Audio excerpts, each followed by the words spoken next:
തിരുവനന്തപുരം കാട്ടായിക്കോണത്ത് വളർത്തുനായയെ തലക്കടിച്ചു കൊന്ന യുവാക്കൾ പിടിയിൽ. പന്തലക്കോട് സ്വദേശികളായ താരിഫും യാസിനുമാണ് കൊടും ക്രൂരതയ്ക്ക് പിന്നിൽ.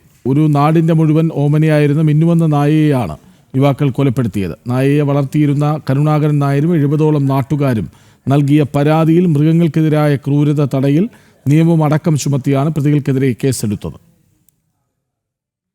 ദിവസം പുലർച്ചെയാണ് കാട്ടായിക്കോണം ജംഗ്ഷനിലെ മിനി സൂപ്പർ മാർക്കറ്റിന് മുന്നിൽ വെച്ച് താരിഫും യാസിനും ചേർന്ന് മിന്നുവെന്ന വളർത്തുനായയെ തലക്കടിച്ച് കൊലപ്പെടുത്തുന്നത്. ആദ്യം തണുപ്പൻ നിലപാട് സ്വീകരിച്ച പോത്തൻകോട് പോലീസ് വിഷയം ജനം TV വാർത്തയാക്കിയതിന് പിന്നാലെ ഉണർന്നു പ്രവർത്തിച്ചു. കൃത്യം നടത്തിയ പന്തലക്കോട് സ്വദേശികളായ യാസിനും താരിഫും പിടിയിലായി.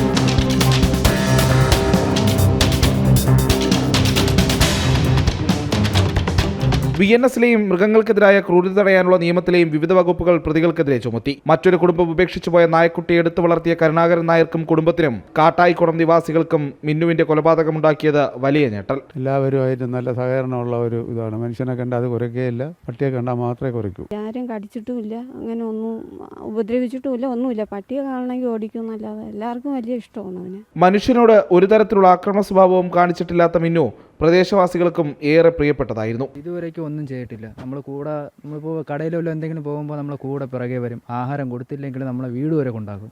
കൊലപാതകത്തിന് പിന്നിലെ മറ്റു വശങ്ങളും അന്വേഷിക്കണമെന്ന് പ്രദേശത്തെ ജനപ്രതിനിധികളടക്കം ആവശ്യപ്പെടുന്നുമുണ്ട്.